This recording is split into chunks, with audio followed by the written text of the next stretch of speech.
Na década de 1980, os Estados Unidos da América enfrentaram uma grave crise agrícola, e os estados agrícolas buscavam desesperadamente novos mercados para auxiliar os agricultores em dificuldades.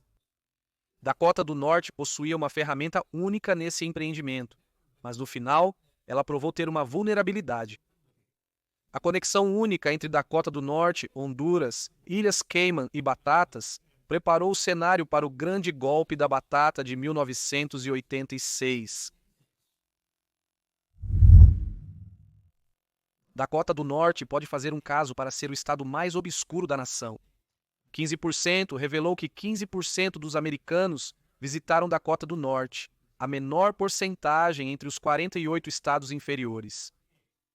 Isso fez o divertido motor de inteligência artificial do Google sugerir que uma parte significativa da população pode não saber localizar o estado em um mapa.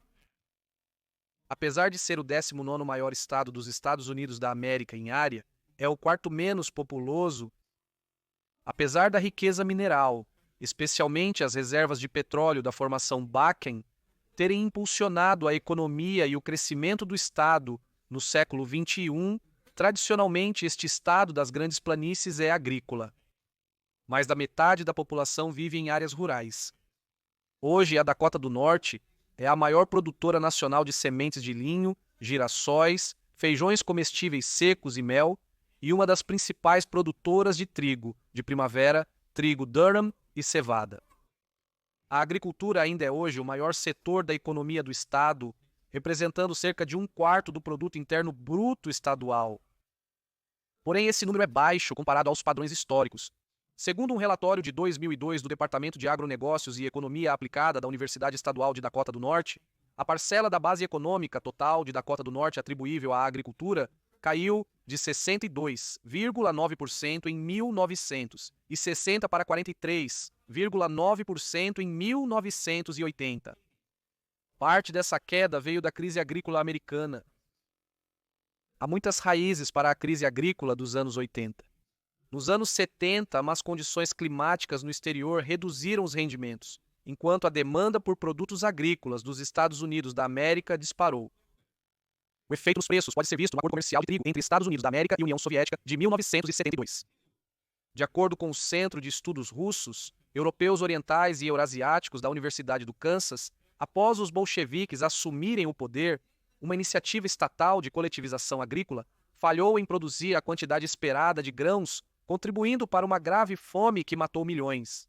Cada vez mais, o país precisou recorrer a fornecedores estrangeiros.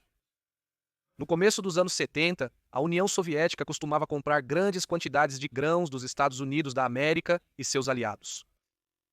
Em 1972, os Estados Unidos da América mediaram um acordo que vendeu 19 milhões de toneladas métricas de grãos, incluindo 25% de toda a colheita de trigo americana, para a tal União Soviética. Porém, houve uma reclamação. Agricultores acusaram o governo federal dos Estados Unidos da América de manter os preços do trigo artificialmente baixos, por não anunciar as negociações de grãos com a União Soviética. O governo dos Estados Unidos da América não informou os agricultores sobre a venda, que teria elevado o preço do trigo. O Centro de Estudos Russos, Europeus e Eurasiáticos afirma que, meses depois, a escassez de grãos elevou os preços globais dos alimentos e fez com que os Estados Unidos da América limitassem a ajuda alimentar aos países em desenvolvimento, temendo escassez interna. Políticos americanos apelidaram o episódio de o grande roubo de grãos. Ao expor as falhas da política comercial agrícola, o grande roubo de grãos teve outro impacto. A Iowa Public Broadcasting Service explica: em 1973, Earl Butz, secretário de Agricultura do presidente Nixon, pediu aos agricultores americanos para plantar de cerca a cerca e crescer ou sair. Os produtores seguiram suas palavras e iniciaram a corrida para alimentar o mundo. O efeito foi mais intenso na Dakota do Norte. De acordo com a Sociedade Histórica do Estado, as grandes vendas para a União Soviética fizeram os agricultores expandirem suas operações e outros se endividarem muito para entrar no setor agrícola. A dívida virou crise por causa de outras políticas nacionais. Os Estados Unidos da América enfrentaram inflação desenfreada nos anos 70 Em 1979, o novo presidente do Federal Reserve, Paul Volcker, buscou controlar o problema reduzindo a oferta de dinheiro. Segundo a Iowa Public Broadcasting Service, as ações do Fed tornaram os empréstimos proibitivamente caros para todos os americanos, sendo especialmente severo o impacto sobre as famílias de agricultores e os banqueiros rurais. A indústria endividada devido à empolgação com os preços dos anos 70 e a venda de trigo russo em 1972 enfrentou outra crise causada pela política. Em 1979, após a invasão soviética do Afeganistão, o presidente Jimmy Carter impôs um embargo de grãos à União Soviética. Até 1980, quando o presidente Ronald Reagan assumiu o cargo. A Sociedade Histórica do Estado de Dakota do Norte afirma que os preços das commodities nunca voltaram aos patamares do começo da década de 1970. No fim da década, vários agricultores não conseguiam gerar renda suficiente para quitar suas dívidas. A crise agrícola, pouco compreendida, resultou de mudanças geopolíticas, política econômica nacional e clima, que conspiraram para deixar agricultores e comunidades rurais em perigo econômico. Segundo a Iowa Public Broadcasting Service, nos anos 80, os agricultores dos Estados Unidos da América enfrentaram a pior crise econômica desde a Grande Depressão. Comunidades agrícolas no centro-oeste e em todo o país foram devastadas. Famílias tiveram que abandonar suas terras, credores faliram e empresas nas principais ruas rurais fecharam, muitas permanentemente. Mas a Dakota do Norte tinha instituições únicas para lidar com o problema. No começo do século XX, agricultores do estado, insatisfeitos com o que alegavam ser controle por banqueiros externos, fundaram um partido esquerdista chamado Liga Não Partidária. A Sociedade Histórica do Estado da Dakota do Norte escreve: esses movimentos geraram a Liga Não Partidária, a maior insurgência política da Dakota do Norte. A NPL, fundada em 1915, uniu progressistas, reformadores e radicais defendendo reformas, como melhoria dos serviços estaduais, sufrágio feminino, estatização de bancos, moinhos e elevadores, além de seguros. Em 1916, a NPL usou o sistema primário para assumir o controle do Partido Republicano do Estado, que nomeou as eleições em 1918, incluindo a eleição do governador Lynn J. Frazier. Embora tenham instituído várias reformas, eles deram origem a uma reação e uma organização rival à Associação Independente de Eleitores, assumiu o controle da legislatura em 1920. Eles então iniciaram um recall de Frazier, o primeiro recall bem-sucedido de um governador na história americana. Apesar disso, a Associação Histórica do Estado afirma que a NPL deixou uma marca indelével no estado. O Banco da Dakota do Norte, em Bismarck, fundado em 1919, se tornou uma grande e poderosa força econômica. O Banco da Dakota do Norte foi criado para fomentar a agricultura, o comércio e a indústria no estado, sendo o único depósito legal para fundos estaduais. A lei descreve o banco como o Estado da Dakota do Norte, operando como Banco da Dakota do Norte. O Banco do Norte Dakota é o único banco de serviços gerais de propriedade do governo nos Estados Unidos da América. O banco é supervisionado pela Comissão Industrial da Dakota do Norte, formada pelo governador, procurador-geral e comissário de agricultura.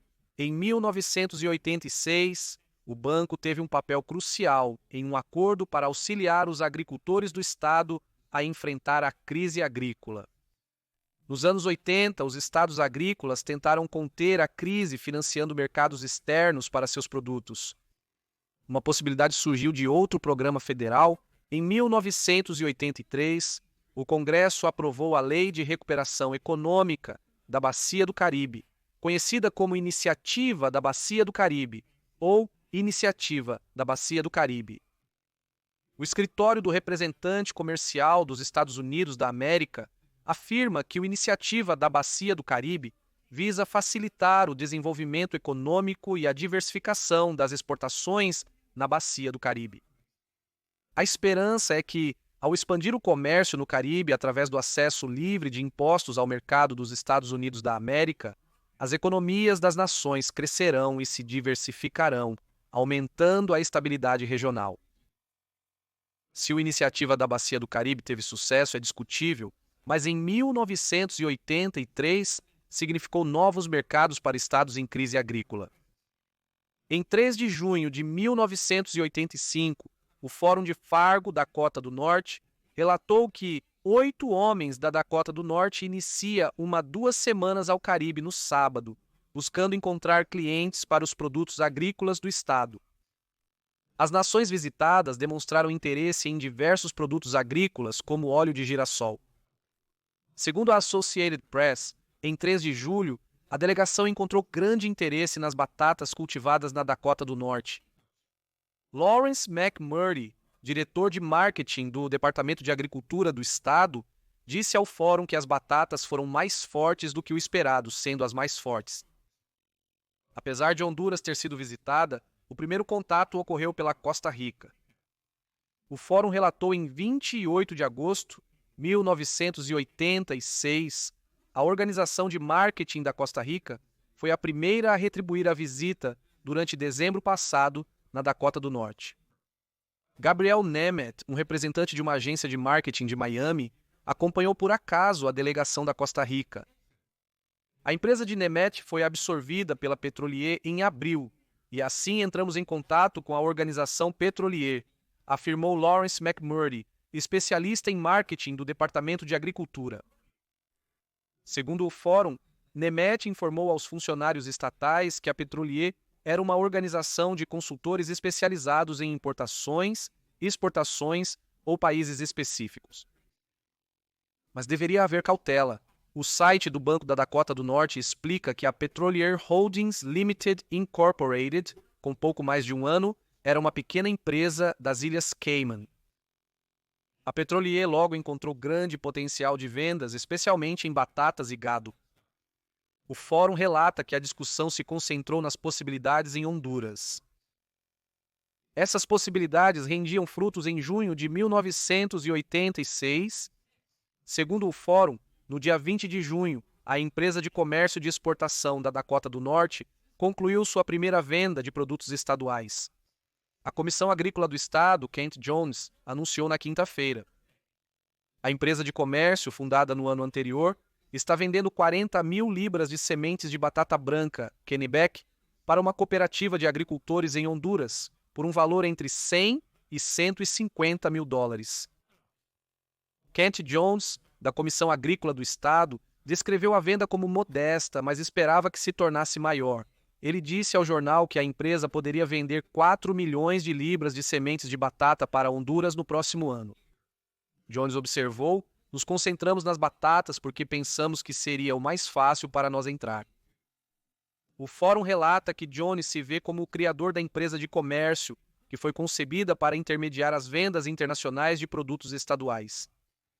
O jornal escreve: Honduras é um bom mercado para sementes de batata da Dakota do Norte, porque o país tem problemas de doenças de batata e precisa constantemente de novas sementes. Jones observou que a Dakota do Norte tem a melhor semente do mundo, contrariando o que Idaho afirma. Apesar da animação de Jones com o negócio, eles confiaram demais em Petrolier. O Foster County Independent explicou em 2022, a empresa era dirigida por William Messner, um canadense que morava em Miami e que intermediou o negócio da batata. O formulário afirma que a empresa adiou a cobrança de sua comissão até o recebimento do pagamento de Honduras. Mas o negócio ia além das batatas, incluindo custos extras para assistência técnica, para ensinar os hondurenhos a cultivar e manusear o produto. Esses custos adicionais, segundo o formulário, totalizaram cerca de 210 mil dólares. Porém, a Petrolier aceitou reter suas taxas, adiantar o dinheiro para a assistência técnica e organizar o financiamento da venda inicial pelo American Express Bank em Miami. Se o departamento lhes desse uma carta garantindo que, após a conclusão da transação da batata, eles receberiam suas comissões de 90 mil dólares e reembolso de 210 mil dólares pela assistência técnica. O secretário Jones emitiu uma nota promissória de 300 mil dólares do Bank of North Dakota para a Petrolier, que a usou para obter 260 mil dólares do American Express Bank em Miami, conforme planejado inicialmente.